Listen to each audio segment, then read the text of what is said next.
Welcome back, dear ones. So many of you are interested in learning how to access your own Akash, your own Akashic Records, and get information from your soul's history in order to make sense of certain patterns that you have in your life, certain problems that you might have in your life, and difficulties, and maybe to resolve them as well, and also to get a better understanding of who you are and what your life purpose here is, and all those type of things. So the question then comes up a lot: why can I not access the records? Why can I not read the information? And I've spoken about this before in terms of when you think of the Akash, the Akashic Field, then it's important to realize that it is a part of us, right? It's not somewhere out in the universe, some field that we need to go to, or some book or library or whatever. It is part of us. It is part of the energy makeup of our DNA, and it comes with us from lifetime to lifetime. And so in order to access it, we need to understand it. We need to understand what the Akashic Field is really about. And it's not linear, and therefore I don't like to use the word records because it implies that it is chronological, which it isn't.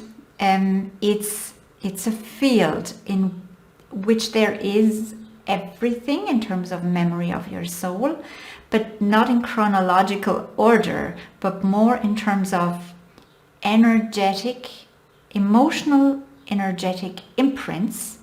And by repetition from lifetime to lifetime of a certain emotional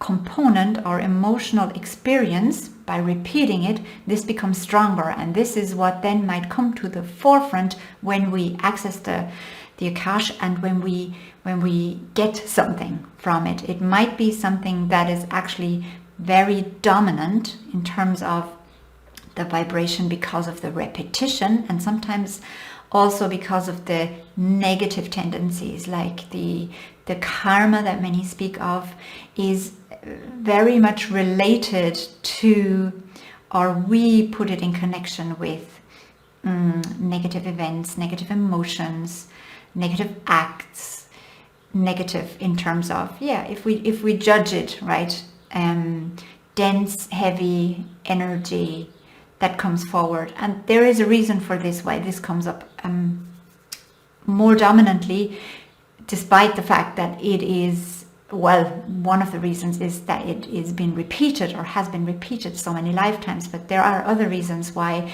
those negative karmic patterns come up so much more as well in our life, which means, and this is why so many of you are drawn to the Akash, because you sense that certain behavioral patterns in this lifetime, certain things that you repeat, or decisions that you make that you repeat, they seem to nearly like be out of your control. You just do them because they seem familiar. And oftentimes you are right that the origin of that is not from within this lifetime, but from within past lifetimes. And you might sense that. And also in relation to triggers, like emotional triggers that we have, things that are triggering an emotional reaction within us that is almost uncontrollable. It just happens. And yes, a lot of it can happen, or can, because of childhood experiences and of conditioning, right? And our predisposition in terms of character and personality. But oftentimes those triggers, we don't know why they are there, when we cannot recollect any memory in this lifetime, why this should trigger us that much. And again, often it's in a negative way, not so much in a positive way. But this will change in the future as we ascend, as our vibration rises collectively. the information that we access from the Akashic Records will also change. And the channel Cryon talks about that as well. And I think I've mentioned him before, that because of the type of frequency we've been living so far, only certain kind of aspects of information were easier available to us. And this is shifting now and changing. But the point is, why many of you feel it's difficult to access your records, and I say records with this, right? The Akash, is because you need to understand first how the Akash communicates with us, with you, how your Akash communicates with you. And it is not the way that we recall a regular memory, because that happens in certain parts of our brain, which we can see if we scan the brain. We see that if we try to recall a memory, certain areas of the brain light up, right? Because that's where the memories are stored, short-term memory and long-term memory and all that.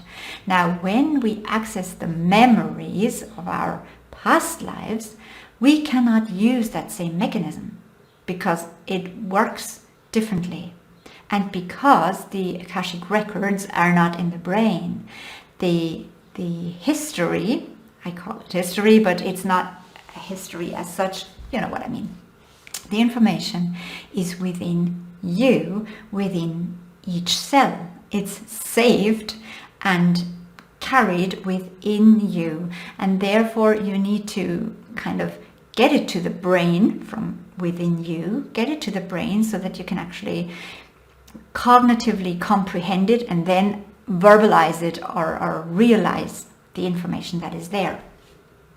And that means that we need to understand how the Akashic Records are communicating, and that is not, people are saying, I get this image, I see this, I sense that, and that is all correct, but that is the second part. The first part is that instead of just a memory, the Akashic Records communicates in emotional concepts, and Cryon talks about that too.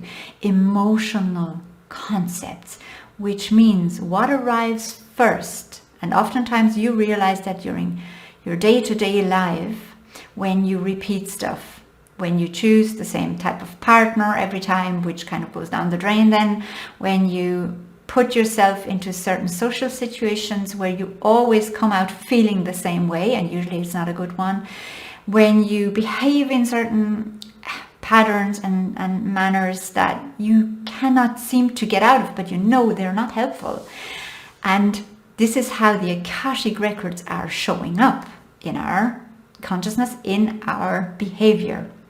Now, if you want to access the information and look at the information, then you need to first grasp, once you access it, and I have a video about this, how to access the records, like the different ways, but in the end it's your intention of accessing the records, because you are the highest spiritual authority in your life, right? So your intent is opening the field of the records, the field of the Akash, and by you diving into this, and this is with your heart, because we're talking about communication with emotional concepts, so you cannot do this with your mind.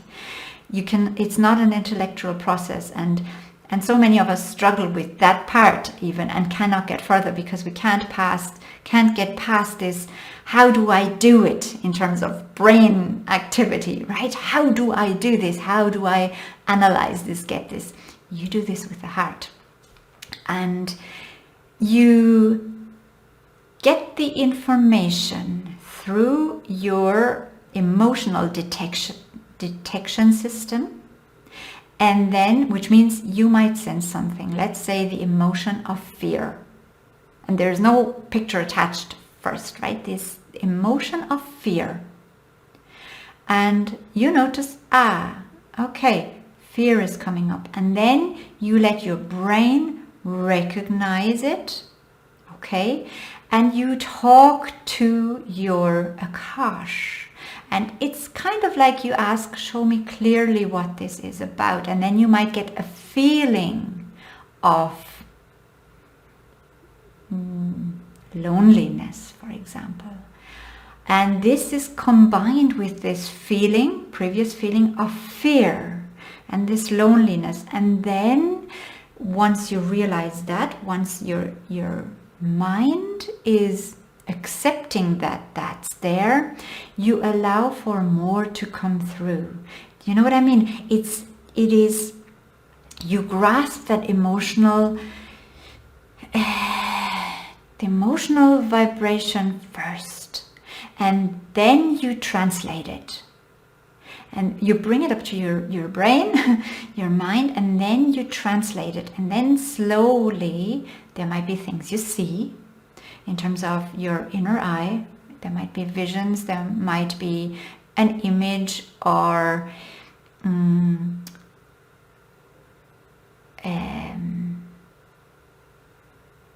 nearly like, let's say you might see someone you know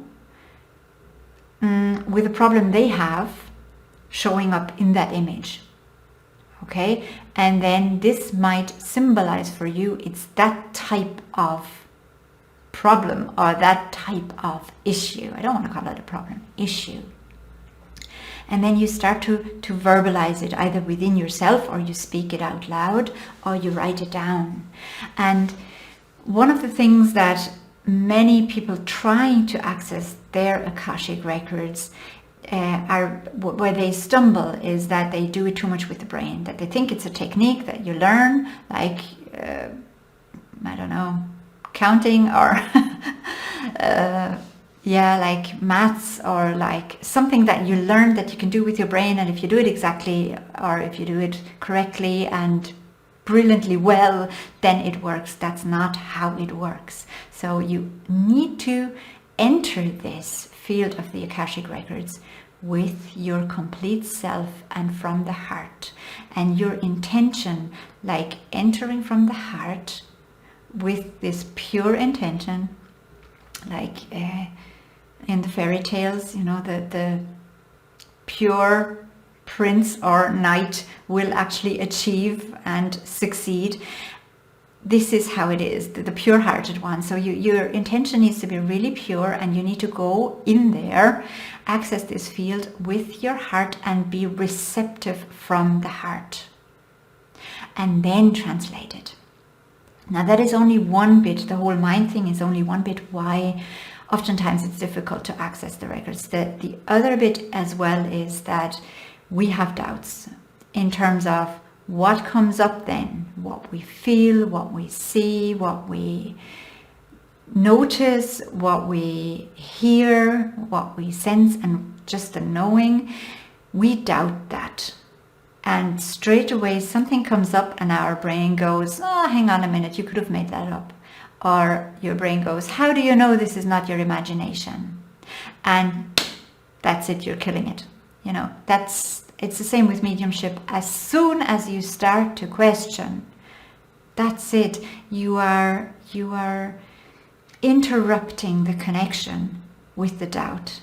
And therefore this whole topic of doubt is so dominant and is so important, and it needs to be acknowledged. Like, you need to acknowledge, yes, I have doubts, and you can overcome that if you, for the time that you go into the records, just accept the fact that it is possible. Everybody's connected. It is part of you anyway. Everybody's connected to their own soul story, and I can access it if I want to, with my openness. And then just go in and let your mind analyze it after. Okay? Now, another thing that stops us from really being sure that we are receiving the information from the Akashic records is what we think it should be like, how we think it should kind of come to us, the information. And oftentimes the image that we have, how it should be, or the idea, is not at all what it is like. It is oftentimes, especially at the beginning, it is very, very subtle. Very subtle, and you need to pay attention without questioning it, without wondering whether this is true or not. But you need to pay attention to really subtle shifts of energy, of emotion, subtle glimpses of images. They're not even real images oftentimes at the beginning. They're just, you just think you might notice a little bit of an image. This is kind of, it's like, and then it's like, of course, I'm not certain. Yeah, and that could be, but don't go into that bit. I'm not certain, but follow this. There is a glimpse of something. Okay, show me more. And then ask and interact with it, because your questions are leading the way into more connection and stronger connection and a better flow of information. And so you really have 3 choices when you say, okay, I want to access the Akashic Records and I have these doubts and can somebody please take them away? Because no one can take them away for you. There is no one-fits-all rule or method. There isn't, okay? It is a process that comes down. You can learn it and you can have those techniques, but in the end, it is a process of you dealing with you, of you interacting with you on a deep, deep level. And no one can come there and kind of hold your hand there. Those steps are the ones that you need to take for yourself. And therefore you have to make the decision. Well, you have a choice. You can say, I have doubts, but I'm going to try anyway and see if it works anyway, even with me holding on to the doubts. Right? And you can try this, and you can try this a lot. It won't work if you're not letting go of the doubts. Now you can also say, okay, I see that the doubts are there. I allow that the doubts are there, and therefore I don't even have to try to access the records because I cannot switch off my mind and my rational brain and do this. I can't. And that's the second choice you have. Or the third one is you accept that the doubts are there and you tell them, okay, for the time being, for this time period where I access the records, if others can do it, I can do it, those doubts, I'm going to put them aside. And I'm just going to go in like a naive kid pretending, fairy tales are real. Okay, I'm just going to believe this is real, and whatever comes up is real. And then later on, the doubts can come back, or I can pick them up if I still want them then. But for that time period, I am going to just do it without questioning, without analyzing, without looking at it from my nice little mind. I'm just going to go in, because what's the worst thing that can happen if you do number 3? Like, if you do that and just say, okay, screw that, I am going to go all in. I don't need to know right now whether this is real or not. I'm going to pretend it is real, and I'm going to experience the records, because it is an experience. It's not a rational process. You're going to experience the information. You're going to experience all that. The worst thing that can happen is what? That you still feel it hasn't worked. Even with me putting my doubts aside and whatever, you might feel that, okay, it hasn't worked. So what? You have not lost anything, because with the other 2, you haven't achieved it anyway. So there is no difference. Now, if you say, well, the worst thing could be that I feel stupid for believing that this could happen, or for, entertaining the idea even, or for, going down that route. Well, then so what? Then feel stupid, and say, okay, this makes me feel a little bit stupid, which I don't think you will feel, because once you allow this to happen, you will notice that something happens. But let's say nothing happens and then you feel stupid. If that's the worst thing that happens, so what? You don't ever have to tell anyone that you tried this. So go in with a light heart and playful attitude and try it. And try it. Okay, and also if you think, well, somebody has to be really spiritual to access their Akash, or somebody has to meditate a lot to access their Akash, or somebody has to be clairvoyant or like psychic. No, everybody, in theory, everybody can access their Akashic records. Now, it isn't for everybody, and that is okay too. If you notice something within that does not resonate with me, then don't push it. Then this is not for you. Then you can try other things that will resonate. Okay, you don't have to do it. But if you feel drawn to it, then take it as an invitation. Okay, here's an invitation for me to explore that more in order for me to grow in this lifetime, in order for me to come into my power again, take my power back, and not let these subconscious patterns and energies from past experiences pull and push me into this and that direction, this and that behavior, and into a life experience that I do not want to have. Take the reins back and create the life experience you want. And this is a great way of taking the reins back, by accessing your energetic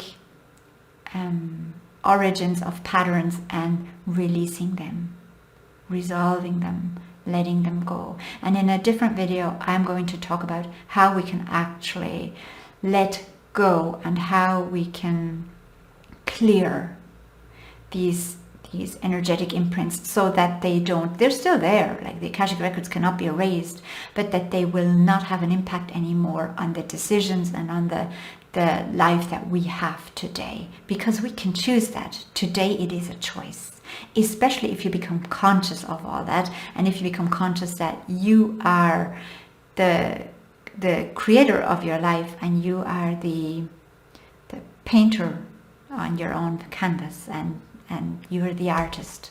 There is no one else doing this for you. So I'm going to love you and leave you for today. I thank you if you subscribe here, and I thank you for your like. It is always I appreciate it very much. Like every subscriber, every like is very much appreciated. And I wish you a wonderful day, and I will talk to you next time.